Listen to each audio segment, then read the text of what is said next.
दोस्तों स्वागत है आपका हमारे चैनल वेल्थ क्रिएटर में। दोस्तों आज हम यहाँ पर बात करने वाले हैं यूपीएल लिमिटेड के बारे में। यूपीएल लिमिटेड करंट प्राइस चल रहा है 773.50। ठीक है। और अगर मैं यहाँ पे दोस्तों उसकी लॉन्ग टर्म फ्यूचर की बात करूँ तो लगता है यहाँ पे 2002 में ₹1.20 का स्टॉक हुआ करता था और आज यहाँ पे 773 रुपीज़ का है। 64,358% रिटर्न अब तक यहाँ पर लोगों को प्रोवाइड कर चुका है। दोस्तों यहाँ पे बहुत ही अच्छे मेरे को टेक्निकल दिखाई दे रहा है, इसलिए मैं यहाँ पे आपके लिए वीडियो लेके आया हूँ। साथ ही फंडामेंटल भी बहुत अच्छे दिखाई दे रहे हैं। ठीक है, तो वीडियो को पूरी देखना तभी आपको चल पाएगा यहाँ पे कंपनी कितनी ज़्यादा स्ट्रॉन्ग है, कंपनी के अंदर कितना पोटेंशियल है, करंट प्राइस पे बाय करना है कि नहीं करना है, पूरी इन्फॉर्मेशन दूंगा। तो वीडियो को लास्ट तक जरूर देखना। साथ में चैनल सब्सक्राइब नहीं है तो प्लीज़ सब्सक्राइब कर लेना, बेल आइकन को हिट कर देना यहाँ पे। और रिसेंटली दोस्तों मैंने वीडियो डाली थी प्रिंस पाइप्स के ऊपर। दोस्तों प्रिंस पाइप बहुत अच्छा स्टॉक है, बहुत ही टॉप का स्टॉक है।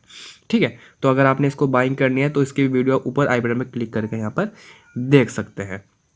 और साथ ही दोस्तों ऐसे कि आपने थंबनेल देखा कि किस तरह से आप 2 लाख रुपए लगा के 2 लाख रुपए लगा के यहाँ पर 1 करोड़ रुपए बना सकते हो। ठीक है, तो ये बिल्कुल यहाँ पे क्लियर कर दें कि सच में आपका 1 करोड़ रुपए यहाँ पर बन सकता है। किस तरह से बनेगा पूरा आगे वीडियो बताएंगे, बस आपने लास्ट तक ज़रूर देखना है। तो चलिए दोस्तों बिना देर करे शुरू करता हूँ। अगर दोस्तों यहाँ पर बात करें यूपीएल लिमिटेड काम क्या करता है तो आप यहाँ पे देखते हैं कि इसका ग्लोबल लीडरशिप है किस चीज़ में, एग्रो केमिकल कंपनी में। एग्रो केमिकल का यहाँ पर काम करता है। ठीक है, 5th largest agro chemical company है वर्ल्ड की, 4th largest seed manufacturing company है वर्ल्ड की। ठीक है, यानी कि आप बोल सकते हो यहाँ पे 138 नेशंस में काम करता है, यानी ग्लोबल लीडरशिप है यूपीएल लिमिटेड के पास। तो कोई छोटी मोटी कंपनी आपको यहाँ बता रहा हूँ, यहाँ पे जो एग्रो केमिकल सेक्टर की सबसे टॉप की कंपनी है वही आपको मैं यहाँ पे रिकमेंड कर रहा हूँ। और क्यों कर रहा हूँ तो दोस्तों वो भी आपको वीडियो में आगे पता चल जाएगा। मार्केट कैप की बात करें, अच्छा दोस्तों सबसे पहले मैं आपको यहाँ पर बता दूँ, जिस तरह से आपने देखा कि ये एग्रो केमिकल कंपनी है तो बात ये भी होती है कि एग्रो केमिकल सेक्टर जो है, पर्टिकुलर सेक्टर जो है एग्रो केमिकल का जो सेक्टर है, क्या वो आगे बढ़ने वाला है? तो मैं आपको वो भी यहाँ पर दिखा देता हूँ। आप यहाँ पे दोस्तों देख सकते हैं कि already witnessed a good growth rate. ठीक है, Indian agrochemical market has potential to reach 8.1 billion by 2025। 2025 तक 8.1 बिलियन पहुंचने की यहाँ पर उम्मीद है। ठीक है, जो कि हालांकि करंट की बात करें तो 4.1 बिलियन की है, तो यानी कि ऑलमोस्ट ऐसे डबल होने वाली है। 2025 तक 8.3% का CAGR रिटर्न यहाँ पे एक्सपेक्ट किया जा रहा है कि यहाँ पर मिल सकता है इस सेक्टर के अंदर। जिस तरह से इस सेक्टर ने ग्रोथ दिखाई और जिस तरह से इस सेक्टर के अंदर पोटेंशियल है, तो यहाँ पे साफ साफ लग रहा है कि 8.3% का सेक्टर CAGR रिटर्न देगा। तो आप सोच सकते हैं जो कंपनी इस सेक्टर की लीडर है वो कंपनी यहाँ पे कितना ज़्यादा रिटर्न प्रोवाइड करने की उम्मीद रखती है। चलिए दोस्तों आगे बढ़ते हैं। इसके बाद दोस्तों देखते हैं हमें मार्केट कैप जो है 59,141 करोड़ की मार्केट कैप है। ठीक है, करंट प्राइस 774 का चल रहा है, हाई इसने 865 का लगाया था, लो 399 का लगाया था। स्टॉक का पी 18 का हो रखा है। देखिए कोई बहुत ज़्यादा महंगा स्टॉक नहीं मिल रहा है, सस्ता स्टॉक मिल रहा है यहाँ पर पी के हिसाब से। बुक वैल्यू 273 रुपीज़ है, डिविडेंड यील्ड 1% अबव है 1.29%, तो ये भी बहुत अच्छी है। ROC की बात करें तो 13.8% है, ROE यहाँ पे 15% है। ठीक है, उसके बाद फेस वैल्यू यहाँ पे 2 रुपीज़ है।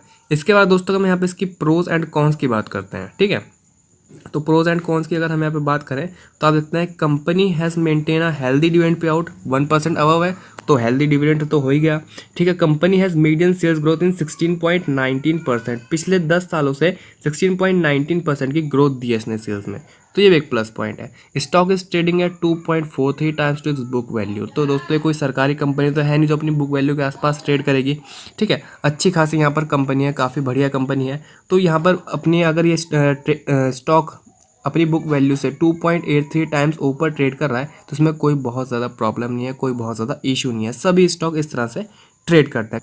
इसके बाद दोस्तों अगर मैं यहाँ बात करूँ उसके पेयर कंपैरिजन की, तो जैसे कि मैंने आपको बताया कि मैं आपको यहाँ पर लीडर जो सेक्टर की लीडर है उस कंपनी की बात कर रहा हूँ, तो आप देखते हैं कि यूपीएल लिमिटेड यहाँ पर एग्रो केमिकल में टॉप नंबर 1 पर है। ठीक है, नंबर 1 पे यूपीएल आती है, तो मैं आपको यहाँ पे यूपीएल के बारे में बता रहा हूँ दोस्तों। उसके बाद अगर हम यहाँ पे क्वार्टर रिजल्ट की बात करें तो क्वार्टर रिजल्ट ने थोड़ा सा इम्पैक्ट किया। करंट जो इसका Q1 का रिजल्ट आया उससे यहाँ पर काफ़ी ज़्यादा डिसपॉइंट किया इन्वेस्टर्स को काफ़ी यहाँ पर तो आप देख सकते हैं कि सेल जो करी 8,515 करोड़ की सेल करी, जो कि पिछले क्वार्टर में 12,796 करोड़ की थी। तो अप्रॉक्सीमेटली यहाँ से 40% लगभग यहाँ पे गिरावट दर्ज की गई। 30 to 40% आप देख सकते हैं कि 12,796 करोड़ से 8,515 करोड़ की यहाँ पर सेल आई। तो ये क्वार्टर ऑन क्वार्टर यहाँ पे अच्छी खासी गिरावट देखने को मिली, जिससे काफ़ी इम्पैक्ट पड़ा। पिछले साल की बात करें तो 7,833 करोड़ की सेल हुई थी, जो कि इस बार 8,515 करोड़ की हुई। तो ईयर ऑन ईयर तो यहाँ पे अच्छा रहा, पर क्वार्टर ऑन क्वार्टर में बहुत ज़्यादा गिरावट देखने को मिली। दोस्तों रीज़न भी था इस गिरावट का कि जैसे कि मैं पिछले साल से कंपेयर करता हूँ अगर यहाँ पे जून में, तो आप देखते हैं कि जून में यहाँ पे कंप्लीट लॉकडाउन था, तो 7,833 करोड़ की सेल हुई थी।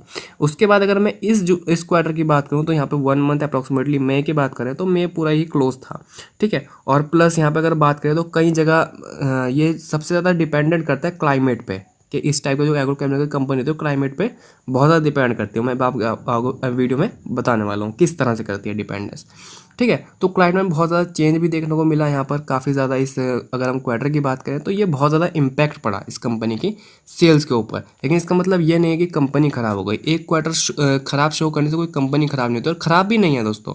क्या इसको यहाँ पे लॉस हो गया, कि इसको कई हज़ारों करोड़ों का लॉस हो गया? आप देख सकते हैं कि कंपनी को 677 करोड़ का नेट प्रॉफिट हुआ, ठीक है, जो कि इससे पहले क्वार्टर में 1063 करोड़ का था। भाई थोड़ा कम हुआ है, लेकिन यहाँ पे लॉस नहीं हुआ, ठीक है। अगर हम पिछले साल की बात करें तो 551 करोड़ का यहाँ पे प्रॉफिट था। तो ईयर ऑन ईयर तो अच्छा ही रहा, भले क्वार्टर ऑन क्वार्टर थोड़ी गिरावट दर्ज की गई। और जैसे कि मैं आपको रिकमेंड करता हूँ, अगर आप कोई कंपनी खरीद रहे हो, कोई स्टॉक खरीद रहे हो, लॉन्ग टर्म के लिए खरीद रहे हो, तो उसको साल दर साल ईयर ऑन ईयर यहाँ पर ग्रोथ देखा करो, किस तरह से कंपनी आगे बढ़ रही है, ठीक है। तो आप यहाँ पर देख सकते हैं कि अगर मैं यहाँ पर बात करता हूँ सीधा 2010 की, तो 2010 में 5,290 करोड़ की कंपनी की यहाँ पर सेल्स थी, ठीक है। उसके बाद 5,761 करोड़ की हुई, 7,000 करोड़, 9,000 करोड़, 10, 12, 14, 16, 17, 21। और अगर मैं यहाँ पे बात कर देता हूँ सीधा 2021 की, तो देख सकते हैं 38,694 करोड़ की सेल हुई। तो 5,000 करोड़ की सेल करने वाली कंपनी 38,000 करोड़ की यहाँ पे सेल्स कर रही है। तो कंपनी क्या कोई ग्रोथ ही नहीं है? कंपनी की बहुत ही अच्छी ग्रोथ है, बहुत ही बढ़िया ग्रोथ है। हर साल कंपनी यहाँ पर अपना जो रिवेन्यू है वो बढ़ा कर दिखा रही है, अच्छा खासा दिखा रही है। प्रॉफिट की अगर मैं बात करता हूँ दोस्तों, आप देख सकते हैं नेट प्रॉफिट पर आता है सीधा। नेट प्रॉफिट 2,871 करोड़ का हो रहा है, ठीक है। तो अगर मैं 2010 की बात करूँ, क्या 2010 में कितना प्रॉफिट होता था? तो 526 करोड़ का यहाँ पे प्रॉफिट होता था 2010 में। और आप देख सकते हैं कि फिलहाल कितना प्रॉफिट हो रहा है यहाँ पर, 2,871 करोड़ का हो रहा है। तो यहाँ पर मतलब ना तो कोई सेल में कोई कमी आ रही है, ना यहाँ पे प्रॉफिट में कोई कमी आ रही है। सिर्फ एक क्वार्टर देखा और यहाँ पे काफ़ी ज़्यादा इम्पैक्ट देखने को मिला। दोस्तों ये असल में मैं आपको बताता हूँ कि अगर इस तरह से कोई स्टॉक रिएक्ट करता है थोड़ा बहुत क्वार्टर रिजल्ट्स पे, कि 10% टूट गया, 15% टूट गया, और कंपनी की जो सेल्स हैं, जो प्रॉफिट है, वो इस तरह से दिखाई दे रहा है कि भाई 500 करोड़ का प्रॉफिट, ठीक है, 2,800 करोड़ का होने लगा है, इस तरह से कंपनी ग्रोथ दिख रही है, तो एक अपॉर्चुनिटी की तरह काम करता है। ये बहुत ही अच्छी अपॉर्चुनिटी होती है जब आप उस स्टॉक को, पर्टिकुलर स्टॉक को बाय कर सकते हो। इसके बाद ईपीएस की बात करें तो ईपीएस दे सकते हैं यहाँ पे। ईपीएस भी इसका 37.58 का हो रखा है, जो कि काफ़ी अच्छा लगातार बढ़ता हुआ नजर आ रहा है। 11 से 14, 17, ठीक है, 22, 26, 19, फिर 23, फिर अब 37 का हो गया। तो ये काफ़ी अच्छी चीज़ है, प्लस पॉइंट है कि लगातार ईपीएस भी बढ़ रहा है। इसके बाद दोस्तों मैं आपको रीज़न बताना चाहूँगा कि क्वार्टर रिजल्ट ख़राब क्यों आया, तो मैं वो भी आपको यहाँ पर क्लियर कर दूँ। तो दोस्तों यहाँ पे आप देखते हैं कि जैसे ही इसका यहाँ पर 5% तक यहाँ पर करेक्ट हो चुका है 29 जुलाई से अब तक, जब से इसका यहाँ पर रिजल्ट आया है जून क्वार्टर का, तब से अब तक यहाँ है 5%, हालांकि 5% से भी ज़्यादा करेक्ट हो चुका है, ठीक है। लैटिन अमेरिका, जैसे कि आपको पता है कि पूरे वर्ल्ड में काम करता है, तो लैटिन अमेरिका इसका बहुत ही इंपॉर्टेंट है। यहाँ पर इसने काफ़ी कंट्रीब्यूट किया, लैटिन अमेरिका ने कंट्रीब्यूट किस तरह से किया, वहाँ पे सेल बहुत अच्छी हुई, सेल ग्रोथ वहाँ पे 24% की रही ईयर ऑन ईयर बेसिस पे, ठीक है, जो कि मेनली ब्राज़ील में हुई। ब्राज़ील में अच्छी खासी सेल हुई इसकी, यूपीएल की। लेकिन काफ़ी ज़्यादा इम्पैक्ट पड़ा मैक्सिको की वजह से, ठीक है, मैक्सिको की वजह से यहाँ पे काफ़ी ज़्यादा इम्पैक्ट पड़ा ना, यहाँ पे अच्छी खासी सेल बढ़ती हुई दिखाई नहीं थी। मैक्सिको में क्या हुआ, यहाँ पे मैक्सिको में यहाँ पे ड्रॉट देख सकते हैं, यहाँ पे सूखा पड़ा हुआ है। तो मैंने आपको बोला क्लाइमेट बहुत ज़्यादा असर करता है ऐसी कंपनीज़ पे। जब सूखा पड़ा होगा तो खेती बाड़ी नहीं होगी, खेती बाड़ी होंगे तो यहाँ पे इसके प्रोडक्ट्स कौन यूज़ करेगा, यानी कि इसके जो एग्रो केमिकल्स हैं उनको कौन यूज़ करेगा, तो वहाँ से काफ़ी इम्पैक्ट दिखा, वरना यहाँ पे अच्छा खासा और अच्छा बढ़ते हमें दिखाई देता, ठीक है। उसके बाद आप देख सकते हैं कि Europe sales downward 11% year on year, ये भी क्लाइमेट कंडीशन की वजह से हुआ है यहाँ पर, ठीक है। उसके बाद यहाँ पे 19% की यहाँ पे ग्रोथ रही। North America support overall revenue growth.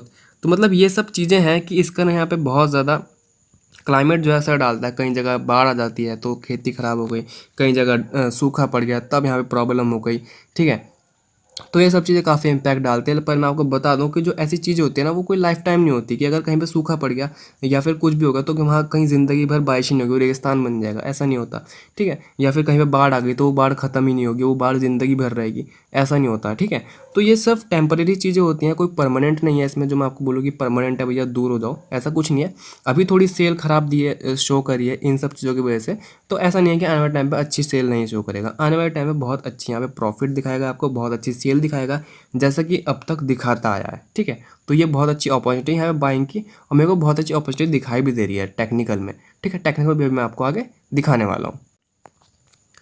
इसके बाद दोस्तों आप यहाँ पे देख सकते हैं कि स्टॉक का प्राइस सीएजीआर की बात करें तो पिछले 10 सालों में 23% का सीएजीआर रहा, 5 साल में 13% का रहा, 3 साल में 22% का रहा, 1 साल में 61% का रहा, ठीक है। अगर मैं यहाँ पे इसके स्टॉक प्राइस सीएजीआर ले लेता हूँ कि 23% उसने पिछले 10 साल में लगातार सीएजीआर रिटर्न जनरेट किया है, अगर मैं यही मान लो कि 23% जो है ये आने वाले समय में भी लगातार देने की उम्मीद रखता है, जिस तरह से यहाँ पे सेक्टर की ग्रोथ दिख रही है, कंपनी ग्रोथ दिख रही है, तो उस हिसाब से यहाँ पे अच्छा खासा आपकी वैल्यू बनती हुई नजर आती है। मैं आपको दोस्तों जैसे कि आप यहाँ पे देखते हैं, हम कैलकुलेटर पे आ गए, हमने कैलकुलेटर पे लगाया आपका 23% CAGR जैसा कि पिछले 10 सालों में दिया। तो हम यहाँ पे मान लेते हैं कि 23% का CAGR ही ये आने वाले 20 सालों तक भी देने की उम्मीद रखता है, ठीक है। ऐसा मान लेते हैं, एक्सपेक्टेड रखते हैं हम यहाँ पे, कुछ भी ऐसा नहीं होता कि 100% श्योरिटी, 100% श्योरिटी नहीं है, एक्सपेक्ट कर रहे हैं कि ऐसा हो सकता है कि 23% अगर इसने 10 साल में लगातार दिया तो आने वाले समय पे भी ये कंपनी लगातार ग्रोथ करती रहेगी। 20 साल ले लिया, 23% CAGR रिटर्न ले लिया, 2 लाख की यहाँ पे अमाउंट ले ली, 2 लाख रुपीज़, और जो हमने इन्वेस्ट किया 20 साल के लिए छोड़ दिया लॉन्ग टर्म अपने बच्चों के लिए या फिर अपने लिए किसी के लिए भी, तो वैल्यू बन के आती है 1.26 करोड़, यानी कि 1 करोड़ से भी ज़्यादा की अमाउंट आपने यहाँ पे बना ली सिर्फ 2 लाख रुपए लगा के। दोस्तों इसको बोलते हैं यहाँ पे इन्वेस्टिंग की पावर, इसको बोलते हैं इन्वेस्टिंग किस तरह से की जाती है, किस तरह से लॉन्ग टर्म होती है। क्यों वॉरेन बफेट जी बोलते हैं कि स्टॉक को 10 साल के लिए होल्ड करो, ठीक है। इसलिए तो बोलते हैं कि अगर आप 10 साल के लिए होल्ड करोगे तब आपको पता चल पाएगा कि स्टॉक के अंदर कितना पोटेंशियल था, कितना ज़्यादा उसके अंदर यहाँ पे ग्रोथ थी और क्या कुछ हो सकता था। लेकिन मैं आपको यहाँ पे एक चीज़ और बता दूँ कि इन्वेस्टमेंट मतलब ये नहीं होता कि आपने इन्वेस्ट किया कल और उसके बाद अपना पोर्टफोलियो खोल कर ही नहीं देखा अगले 20 साल तक, ऐसा नहीं होता। रोज़ 10 मिनट के लिए अपना पोर्टफोलियो चेक करो, पर ज़रूर करो, ठीक है। 10 मिनट आप निकाल सकते हो, लंच टाइम हो रहा है, आप ऑफिस में काम करते हो, कोई बात नहीं, 10 मिनट अपना पोर्टफोलियो खोलो, ज़रूर देखो कि स्टॉक ऊपर जा रहा है नीचे जा रहा है। अगर कोई पर्टिकुलर स्टॉक नीचे जा रहा है तो क्या रीज़न है, मार्केट डाउन है, कोई न्यूज़ आ रखी है, कुछ भी है, तो ये आपको सब कुछ देखना चाहिए। अपने पोर्टफोलियो पर पूरा इस तरह से ध्यान देना चाहिए जिस तरह से अपने बच्चों पे ध्यान देते हो, क्योंकि पोर्टफोलियो कोई ऐसा नहीं है कि आज बाइंग करिए और छोड़ दिया, कोई ख़राब ऐसा नहीं है कि हराम का पैसा यहाँ पे ऐसा बोल सकते हो आप कि ऐसा नहीं है, ठीक है। सबका मेहनत का पैसा होता है, तो आपको पोर्टफोलियो पे पूरा पूरा ध्यान देना चाहिए। जो लोग आपको ये बोलते हैं अपने पोर्टफोलियो को इन्वेस्ट करके छोड़ दो, वो लोग बिल्कुल पागल है, उनकी बात बिल्कुल मत सुने, ठीक है। अगर आप इन्वेस्टमेंट कर रहे हो तो रोज़ अपनी इन्वेस्टमेंट को चेक करें, रोज़ ये देखें कि कितना परसेंट ऊपर गया, कितना परसेंट डाउन गया, कौन सा स्टॉक अप गया, कौन सा स्टॉक डाउन गया। ये बहुत ज़रूरी होता है, ये हैबिट बहुत ज़रूरी होती है अगर आप मार्केट में आए हो तो, ठीक है। तो आगे बढ़ते हैं दोस्तों। इसके बाद दोस्तों की बात करते हैं बैलेंस शीट की, तो देखते हैं यहाँ पे जो इसकी यहाँ पर बैलेंस शीट में रिजर्व पड़ा हुआ है, रिजर्व पड़ा हुआ है 20,734 करोड़ का, ठीक है। यानी कि यहाँ पे 20,000 करोड़ के अप्रॉक्सीमेटली, 20,000 करोड़ के अप्रॉक्सीमेटली रिजर्व है, और कंपनी के ऊपर जो बोरोइंग है वो 24,413 करोड़ की है। तो आप यहाँ पे ये बोल सकते हो कि इसकी जो बोरोइंग है इसके रिजर्व से ज़्यादा दिखाई दे रही है, ठीक है। लेकिन वहीं अगर मैं इसके फिक्स एसेट्स की बात करूँ, देखते हैं फिक्स एसेट 34,765 करोड़ के हैं, तो अच्छे खासे यहाँ पे फिक्स एसेट हैं, ठीक है। ऐसा कुछ नहीं कि बोरोइंग बहुत ज़्यादा है, ये कहीं से चुका नहीं सकता, फिक्स एसेट अच्छे खासा है, उसके बाद रिजर्व भी अच्छा खासा है, ठीक है। और उसके बाद अगर मैं यहाँ पे अंडर द कंस्ट्रक्शन में बात करूँ कि आगे कंपनी कितना ज़्यादा अपना प्रोडक्शन बढ़ाने की कोशिश कर रही है, या कितने प्लांट्स लगा रहा है, फिर कितना यहाँ पर काम चल रहा है, तो यहाँ सकते हैं कि अंडर द मैन्युफैक्चरिंग अगर बात करूँ तो 2,117 करोड़ के अंडर द मैन्युफैक्चरिंग यहाँ पर फिक्स एसेट्स हैं। तो यानी कि जो अगला यहाँ पर इसका वैल्यूज़ यहाँ पे शो होंगी तो उसके अंदर आराम से यहाँ पे 2,000 और ऐड हो जाएगा, तो 34 का बोल सकते हैं कि 36,765 करोड़ के अप्रॉक्सीमेटली फिक्स एसेट हो जाएंगे। तो आप देख सकते हैं कि यहाँ पे फिक्स एसेट भी लगातार कंपनी बढ़ा रही है, तो ये भी एक यहाँ पे प्लस पॉइंट निकल के आता है। उसके बाद अगर हम cash flow from operating activity देखें तो वो भी यहाँ पे पॉजिटिव में है, ठीक है। ऐसा कभी नहीं हुआ कि यहाँ पे कोई नेगेटिविटी दिखाई दी हो। तो यानी कि कंपनी के पास कैश की कोई कमी नहीं होती, कंपनी जितना ही पैसा लगाती है ऑपरेटिंग एक्टिविटी से जितना भी, तो आराम से कंपनी को रिसीव हो जाता है। उसके बाद दोस्तों मैं यहाँ बात करता हूँ कि शेयर होल्डिंग पैटर्न की देखते हैं। शेयर होल्डिंग पैटर्न में 27.96% की यहाँ पर होल्डिंग है प्रमोटर्स की, ठीक है। और उसके बाद यहाँ पे 37.87% की होल्डिंग है एफआईआई की, 16% की होल्डिंग है डीआईआई की, ठीक है। और उसके बाद यहाँ पे अगर पब्लिक की बात करूँ तो 18% की होल्डिंग है पब्लिक के पास। तो देख सकते हैं यहाँ पे डीआईआई ने और एफआईआई ने बहुत ज़्यादा पैसा लगा के, हालांकि प्रमोटर के पास थोड़ी कम ही होल्डिंग दिखाई दे रही है। और उसी के साथ अगर मैं यहाँ पे पब्लिक पे क्लिक करता हूँ देखते हैं 8.16% यहाँ पे जेपी मॉर्गन के पास है, ठीक है। तो यानी कि 10% रह जाती है पब्लिक के पास, ठीक है। यानी कि ओवरऑल बोल सकते हैं कि 90% बिल्कुल सेफ हाथों में कंपनी की यहाँ पे शेयर होल्डिंग पैटर्न है, और सिर्फ 10% यहाँ पे पब्लिक के हाथ में, और 90% बिल्कुल सेफ है। तो यहाँ पे कोई ऐसा इशू या फिर कोई प्रॉब्लम शेयर होल्डिंग पैटर्न में दिखाई नहीं दे रही, ठीक है। इसके बाद दोस्तों मैं भाई चार्ट पर, थोड़ी दोस्तों लंबी वीडियो हो गई उसके माफ़ी चाहूँगा। अगर हम यहाँ पे करंट प्राइस की बात करें 773.50 करंट प्राइस चल रहा है। 200 में निकल के आता है 619 रुपये का। तो हमने 200 से थोड़ा सा ऊपर यहाँ पे ट्रेड करता हुआ ज़रूर नज़र आ रहा है, लेकिन जो यहाँ पर फिलहाल इसका जो सपोर्ट बन रहा है वो काफ़ी अच्छा खासा बनता हुआ नज़र आ रहा है। स्टॉक जब यहाँ से करेक्ट हुआ था, ठीक है, तो यहाँ पर इसने सपोर्ट लिया था, और अगर मैं इस लाइन को सीधा यहाँ पर खींच देता हूँ तो करंटली स्टॉक यहीं पे सपोर्ट ले रहा है, ठीक है। ये अच्छा खासा सपोर्ट था, उसके बाद अच्छा खासा पोटेंशियल दिखाया स्टॉक ने, यहाँ पर अच्छा खासा ऊपर गया स्टॉक, बस जो फिर करेक्ट हुआ है फिर यहीं पे सपोर्ट लेता हुआ नज़र आ रहा है। और दोस्तों मैं अच्छा क्यों बोल रहा था इस स्टॉकों की, फिलहाल जो इसका प्राइस मिल रहा है वो बहुत अच्छा मिल रहा है। तो आप यहाँ पे देख सकते हैं कि अगर मैं यहाँ पे इसके मनी फ्लो की बात करूँ, ठीक है, तो आप देख सकते हैं कि मनी फ्लो यहाँ पे 8.59 का हो रखा है, ठीक है, 8.59 का हो रखा है। तो यानी कि ओवर सोल्ड में यहाँ पर इसकी जो मनी फ्लो है यहाँ पर दिखाई दे रहा है। हालांकि अगर मैं थोड़ा सा यहाँ पर दोस्तों पीछे जाता हूँ, थोड़ा सा पीछे जाता हूँ, तो आप देखते हैं इसका ऐसे ही ठीक यहाँ पर, जैसे अभी मनी फ्लो यहाँ पे ओवरसोल्ड कैटेगरी में दिखाई दे रहा है, तो एक वक्त पे और यहाँ पे मनी फ्लो ओवरसोल्ड कैटेगरी में दिखाई दिया था, ठीक है, जो कि निकल के आता है, ये देखिए, ये था इसका दिन, ठीक है। यानी कि 11/3/2020 को, 11/6/2020 या 11/3, एक मिनट, यहाँ पे 11/4/2020 को, यानी कि 11 अप्रैल को यहाँ पे ओवरसोल्ड कैटेगरी में दिखाई दिया था यूपीएल, ठीक है। और उस वक्त इसका कितना प्राइस चला था, मैं यहाँ पे प्राइस की बात करता हूँ, तो यहाँ पे इसका प्राइस चला था अप्रॉक्सीमेटली 400 रुपये का, ठीक है। उसके बाद जब इसका जो मनी फ्लो है ये ओवर सोल्ड कैटेगरी की जगह ओवर बाउट कैटेगरी में एंटर किया, यानी कि 80 को टच किया, यानी कि यही 8-9 से 80 गया, तो उस वक्त स्टॉक प्राइस कितना चला गया, उस वक्त स्टॉक प्राइस यहाँ पर चला गया था इसका अप्रॉक्सीमेटली 497 यानी कि 500, ठीक है। तो यानी कि आप यहाँ पर देखते हैं आराम से 25 से 30% लोगों को मिल गया, ठीक है, जिन लोगों ने इसको मनी फ्लो को देखते हुए या फिर यहाँ पे ओवरसोल्ड कैटेगरी देखते हुए यहाँ पर इसमें बाइंग करी, उनको अच्छा खासा यहाँ पर प्रॉफिट मिल गया। तो अगर मैं फिलहाल की यहाँ बात करूँ तो जैसे 8.59 का मनी फ्लो हो रखा है, अगर यहाँ से ये ओवर सोल्ड कैटेगरी से यहाँ पे ओवर बाउट कैटेगरी को टच करता है 80 को, तो यहाँ से अगर ये आराम से यहाँ पर अगर ये 70 रुपीज़ के ऊपर जाता है तो आपको 10% कहीं नहीं गया, ठीक है। 70 रुपीज़, 73 रुपीज़ यहाँ पे जाता है अप्रॉक्सीमेटली। अगर मैं यहाँ पे हाई टच करता है, वैसे मैं आपको बता दूं कि यहाँ से 20% मिलने की उम्मीद यहाँ पे दिखाई दे रही है। और मैं आपको बता दूं कि लॉन्ग टर्म के लिए अगर आप स्टॉक रखते हो तो यहाँ पे लॉन्ग टर्म में मल्टीबैगर स्टॉक साबित होगा यहाँ पर। और फिलहाल जो करंट प्राइस है बाइंग का वो बहुत ही अच्छा है, मेरे को यहाँ पर दिखाई दे रहा है। हालांकि ये कहना चाहूँगा कि एकदम से कभी भी लमसम अमाउंट इन्वेस्ट मत करा करो। यहाँ पे प्राइस बहुत अच्छा है, मनी फ्लो बहुत अच्छा हो रखा है, 8.59 का रखा है, ओवर सोल्ड में अब बाइंग का मौका है, ठीक है। अगर आपने यहाँ पे 20 क्वांटिटी बाइंग करनी है, आपके पास सिर्फ 20 क्वांटिटी का पैसा है, दोस्तों मैं रिकमेंड करूँगा आपको 10 क्वांटिटी बाय करो, और बाकी यहाँ पे जो पैसा है वो संभाल के रख लो, क्योंकि जो बाय और डिप के जो मौके होते हैं दोस्तों वो अक्सर आते रहते हैं, ठीक है। तो यहाँ पे दोस्तों आपको बाय ऑन डिप करना चाहिए, जितना नीचे हो सके उतना नीचे बाय करना चाहिए, ठीक है। यहाँ पे 8.59 भले ही देखो मैंने आपको बोला कि आपके पास सिर्फ 20 क्वांटिटी खरीदने के पैसे है, तब भी आप सिर्फ 10 क्वांटिटी खरीदिए, उस भले ही ये इसके बाद 773 के प्राइस को टच ही ना करें इन लाइफ में, ठीक है, लेकिन आप यहाँ पे अपनी हाफ ही क्वांटिटी खरीदिए। और उसके बाद जब स्टॉक प्राइस आपको लगेगा यहाँ पे पोटेंशियल अच्छा खासा स्टॉक के अंदर होगा, ऊपर जाने लगेगा या फिर यहाँ पे नीचे की तरफ करेक्ट होने लगेगा, ठीक है। जैसे मान लीजिए यहाँ पर मैं मान लेता हूँ उसका कि ये स्टॉक बहुत ज़्यादा करेक्ट हो जाता है, वैसे उम्मीद नहीं है, मैं आपको बोल देता हूँ 90% चांस नहीं है कि यहाँ से स्टॉक करेक्ट होगा, बाय द चांस 10% पूरी मार्केट यहाँ पर गिर जाती है और तब स्टॉक करेक्ट होता है।